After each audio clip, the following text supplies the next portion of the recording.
नमस्कार। आज हम एक बहुत ही दिलचस्प चीज की गहराई में उतर रहे हैं। B-2 spirit bomber. मतलब सोचिए जरा, एक हवाई जहाज जो फुटबॉल फील्ड जितना बड़ा हो पर रडार पर दिखे तो बस एक छोटी मकड़ी जैसा। हाँ, सुनने में कितना अजीब लगता है ना। यही समझने की कोशिश करेंगे कि आखिर ये विमान इतना खास क्यों है, ये स्टील्थ या अदृश्य कैसे रहता है और अमेरिका इसे इतना छुपाकर क्यों रखता है। बिल्कुल। तो इसकी कहानी शुरू कहाँ से होती है? मतलब ऐसा कुछ बनाने की जरूरत ही क्यों पड़ी? देखिए, इसकी जड़ें जुड़ी हैं शीत युद्ध से। बात है 1960 की। अमेरिका का एक जासूसी विमान था U-2। वो सोवियत संघ के ऊपर उड़ रहा था और अमेरिकियों को लगता था कि भाई 80,000 फीट की ऊंचाई पर है, इसे कौन मार गिराएगा। हाँ, उस जमाने में तो ये बहुत ऊंचा रहा होगा। बहुत ऊंचा। लेकिन सोवियत संघ ने उसे S-75 मिसाइल से नीचे गिरा दिया। ओहो, ये तो बड़ी बात हो गई होगी। मतलब सार्वजनिक रूप से काफी शर्मिंदगी हुई होगी अमेरिका को। बिल्कुल, बहुत बड़ा झटका था वो। और तभी उन्हें यह एहसास हुआ कि सिर्फ ऊंचाई से काम नहीं चलेगा। उन्हें एक ऐसा विमान चाहिए जो दुश्मन के इलाके में चुपके से घुस जाए, अपना काम करे और किसी को पता भी न चले। अच्छा, तो यहीं से शुरुआत हुई उस सोच की जिससे B-2 निकला। हाँ, इसी सोच ने 1978 में एडवांस टेक्नोलॉजी बॉम्बर प्रोग्राम को जन्म दिया और B-2 स्पिरिट उसी का नतीजा है। समझ गया। पर ये अदृश्य रहता कैसे है? इसका वो जो डिजाइन है, फ्लाइंग विंग कहते हैं, बिना पूंछ वाला, वो कैसे काम करता है? हाँ, वो फ्लाइंग विंग डिजाइन ही इसकी पहली खासियत है। देखिए, आम विमानों में जो पीछे सीधी खड़ी पूंछ या टेल फिन होती है ना, वो रडार तरंगों के लिए एक शीशे की तरह काम करती है। तरंगे टकराकर सीधी वापस जाती हैं। अच्छा, जिससे पता चल जाता है कि ये विमान कहाँ है। में वो टेल फिन है ही नहीं और उसके जो किनारे हैं वो सीधे न होकर जिगजैग हैं। तो जब रडार तरंगे टकराती हैं, वो सीधी वापस जाने के बजाय इधर उधर बिखर जाती हैं। रडार तक बहुत कम सिग्नल पहुंचता है। कमाल है। मतलब डिजाइन ही ऐसा है कि रडार को धोखा दे दे। और वो जो खास कोटिंग की बात होती है, हाँ, वो भी बहुत जरूरी है। इसकी पूरी सतह पर कार्बन ग्रेफाइट की एक खास किस्म की परत चढ़ाई जाती है।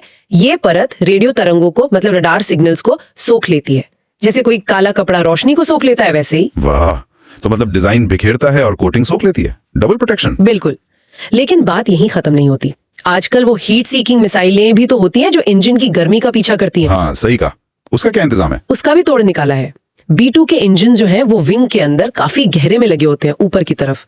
और उनसे जो गर्म हवा निकलती है उसे सीधे बाहर फेंकने के बजाय पहले ठंडी हवा के साथ मिक्स किया जाता है। अच्छा, इससे क्या होता है?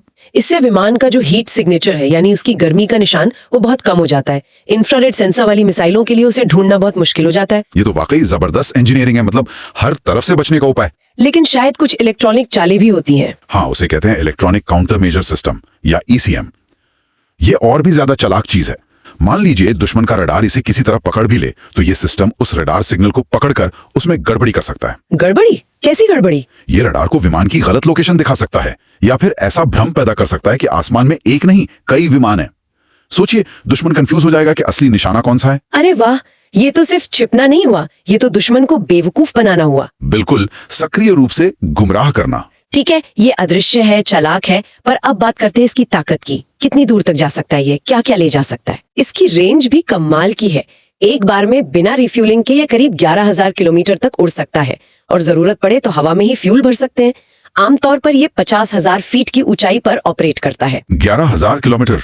मतलब दुनिया के एक कोने से दूसरे कोने तक पहुंच सकता है। और हथियार ले जाने की क्षमता है करीब 18,000 किलोग्राम। अंदाजा लगाइए, ये लगभग 15 कारों के वजन के बराबर है। 18,000 किलो? बाप रे, इसमें क्या क्या आ सकता है? इसमें 80 पारंपरिक बम आ सकते हैं या फिर 16 परमाणु बम जैसे कि B-83। और तो और ये 16 स्टेल्थ क्रूज मिसाइलें भी ले जा सकता है, AGM-158 JASSM। ये मिसाइलें खुद भी रडार की पकड़ में नहीं आती। मतलब ये विमान खुद तो अदृश्य है ही, इसके हथियार भी अदृश्य हो सकते हैं। क्या इसने कभी असली लड़ाई में हिस्सा लिया है? हाँ, कई बार। सबसे मशहूर उदाहरण है अफगानिस्तान।